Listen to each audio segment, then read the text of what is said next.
अस्सलाम वालेकुम आदाब दोस्तों। इस रमज़ान के महीने हम रोज़ आपके बीच एक स्पेशल वीडियो लेकर के आ रहे हैं जिसमें हम आपको अलग अलग मामलात के बारे में खबर पहुंचा रहे हैं। आज इस स्पेशल सीरीज में हम बात करेंगे हजरत निजामुद्दीन औलिया के बारे में। एक ऐसा नाम जिसने कहा सकता है जिससे मोहब्बत, इंसानियत और रूहानियत की खुशबू आती है। हिंदुस्तान की सरजमीन की बात करें तो सीधे तौर पर आप ये कह सकते हैं कि हिंदुस्तान की सरजमीन पर बहुत से वली और सूफी संत आए, लेकिन निजामुद्दीन औलिया का मकाम सबसे जुदा रहा है। उन्हें महबूब इलाही यानी अल्लाह का महबूब कहा जाता है। उनकी दरगाह आज भी करोड़ों लोगों की अकीदत और श्रद्धा का मरकज बनी हुई है। आप जानते हैं कि यहाँ पर हर मजहब, हर जाति, हर तबके के लोग पहुंचते हैं। कहा जाता है कि उनकी तालीम सिर्फ इबादत तक महदूद नहीं थी, बल्कि उन्होंने समाज में मोहब्बत और इंसाफ का पैगाम दिया। जुल्म और नाइंसाफी के खिलाफ उन्होंने आवाज बुलंद की। उनकी जिंदगी सिर्फ एक सूफी संत की नहीं थी, बल्कि एक इनकलाब वाली कहा सकता है उनकी जिंदगी रही है, जिसे आप एक इनकलाब की कहानी कह सकते हैं, जिसने दिल्ली की तारीख को पूरी तरीके से बदल देने का काम किया। उनकी जिंदगी की अगर बात करें तो इसकी शुरुआत बदायूं से होती है और दिल्ली में खत्म होती है।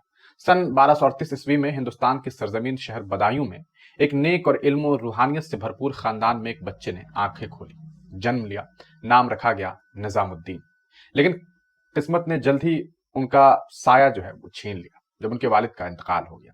बचपन में यतीम हो जाना ये कितना दुखद है, आप इसके बारे में शायद तब तक अंदाजा नहीं लगा सकते जब तक ये चीज आप पर न गुजरे। लेकिन इसके बाद उनकी वालिदा बीबी जुलेखा ने उन्हें सिर्फ पालने और पोसने का काम नहीं किया, बल्कि उन्हें इल्म की दौलत से नवाजा।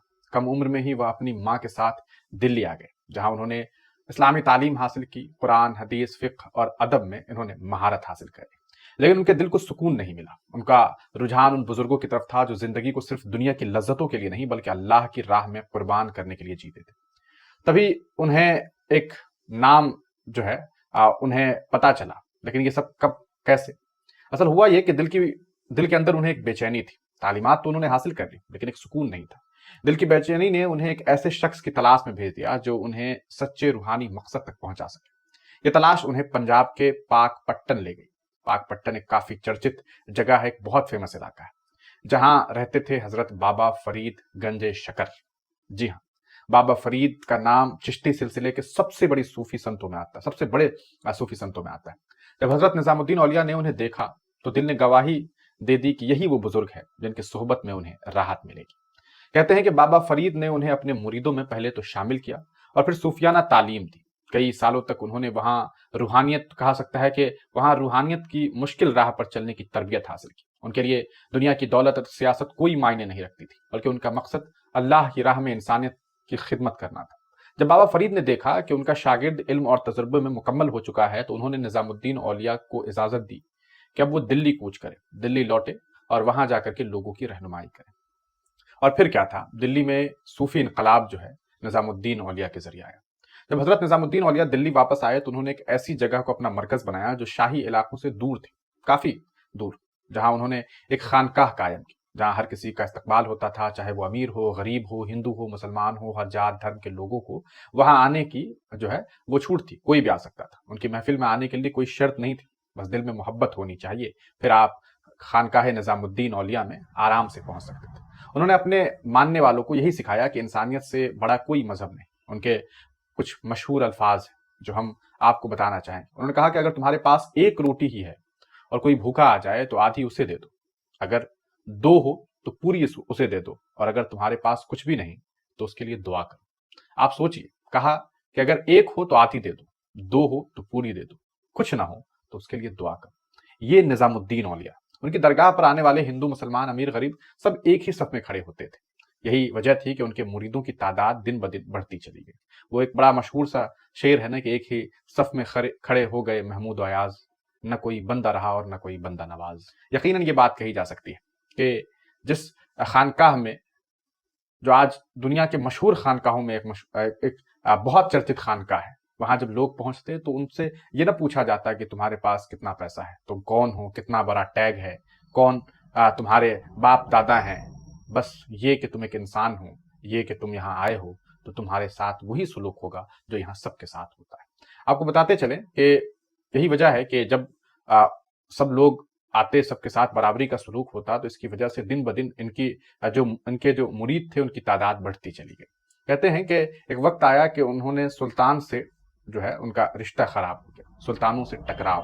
حضرت نظام الدین اولیاء کی بڑھتی شہرت سے سلطانوں کو بے چینی ہونے لگی تھی، خاص طور پر غیاث الدین تغلق کو یہ گوارا نہیں تھا کہ کوئی عام سا شخص ان کے حکومت سے بڑا مقبول ہو جائے۔ انہوں نے حضرت کے خلاف سازشیں کی اور دھمکیاں دی، یہ باتیں کہی جاتی ہیں۔ جب اس کے سپاہ سالاروں نے حضرت کو ڈرانے کی کوشش کی تو انہوں نے بس اتنا کہا، ہنوز دلی دور است، یعنی ابھی دلی دور ہے۔ یہ کہنا تھا حضرت نظام الدین کا۔ شاید کسی نے نہیں سوچا ہوگا کہ ان کا یہ کہنا کہ ہنوز دلی دور است، یعنی کہ ابھی دلی دور ہے، اتنا زیادہ صحیح ثابت ہوگا۔ اصل میں یہ الفاظ کہنے کے چند دنوں کے بعد ہی غیاث الدین تغلق کی اچانک موت ہو گئی۔ وہ دلی لوٹ ہی رہے تھے کہ قلعہ تغلق آباد کے دروازے گر پڑے اور سلطان کا وہیں انت ہو گیا۔ لوگ آج بھی کہتے ہیں کہ حضرت کی زبان سے نکلی یہ بات صرف الفاظ نہیں بلکہ قدرت کا کہیں نہ کہیں ایک اشارہ تھا۔ اللہ نے یقیناً نظام الدین اولیاء کے اندر ایک روحانی طاقت دی تھی، جو لب سے نکلا اسے اللہ نے قبول کر لیا۔ کہتے ہیں کہ یہ جو نظام الدین درگاہ ہے وہ محبت کی جگہ ہے۔ سن 1325 میں حضرت نظام الدین اولیاء کا وصال ہوا، یعنی کہ ان کا انتقال ہوا۔ ان کی آخری خواہش تھی کہ انہیں شاہی قبرستان سے دور دفن کیا جائے، ان کی مزار وہاں بنائی جائے جہاں ان کی خانقاہ تھی۔ انہیں یہ گوارا نہ تھا کہ شاہی قبرستان میں انہیں دفن کیا جائے، اور آپ دیکھیے کہ آج وہی جگہ جہاں انہیں دفن کیا گیا اسے حضرت نظام الدین درگاہ کے نام سے جانا جاتا ہے، اور یہ دنیا بھر میں فیمس ہے۔ یہ درگاہ صرف ایک مقبرہ نہیں بلکہ ایک روحانی مرکز ہے۔ یہاں ہر گروار کو قوالیاں ہوتی ہیں جن میں امیر خسرو کے لکھے کلام گائے جاتے ہیں۔ امیر خسرو جو ان کے سب سے عزیز مرید تھے، انہوں نے اپنے استاد کے لیے ایک شعر کہا تھا کہ گوری سووے سیج پر مکھ پر ڈارے کیس، گوری سووے سیج پر مکھ پر ڈارے کیس، چل خسرو آج اپنے سانج بھائی چہندیس۔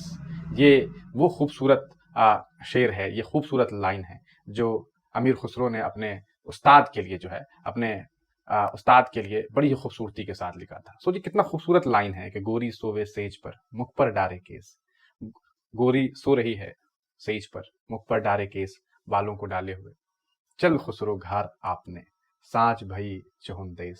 تو یہ کہا جا سکتا ہے محبت تھی۔ آج بھی اس درگاہ پر کوئی جاتا ہے تو اس کی روح کو وہی سکون ملتا ہے جو صدیوں پہلے لوگوں کو حضرت نظام الدین اولیاء کی محفل میں ملتا تھا۔ ان کی تعلیم، ان کی محبت اور ان کا پیغام ہمیشہ زندہ رہے گا، کیونکہ وہ صرف ایک صوفی سنت نہیں تھے بلکہ انسانیت کی ایک بڑی مثال تھے۔ اور یہی وجہ ہے کہ آج بھی ان کی درگاہ پر بڑے بڑے لوگ پہنچتے ہیں۔ دنیا کے بڑے ملکوں کے بڑے لوگ جب ہندوستان کی سرزمین پر آتے ہیں تو انہیں خود دیش کے پردھان منتری نریندر مودی وہاں لے کر کے پہنچتے ہیں، ان سے ان کی زندگی سے روبرو کرواتے ہیں۔ آپ حضرت نظام الدین کی زندگی سے کیا سیکھتے ہیں؟ کیا کچھ سیکھا ہے آپ نے؟ ہمیں کامنٹ سیکشن میں ضرور بتائیے گا۔ ان کی زندگی سے جڑی ہوئی اور کوئی چیز، کوئی قصہ آپ جانتے ہو تو کامنٹ سیکشن میں ضرور بتائیے۔ آپ اگلا ویڈیو، نیکسٹ ویڈیو کس مدعے پر چاہتے ہیں ہمیں یہ بھی بتا سکتے ہیں تاکہ ہم اس پہ غور و فکر کریں، ان کے زندگی کے بارے میں جانیں اور پھر آپ تک پہنچائیں۔ بہت بہت شکریہ۔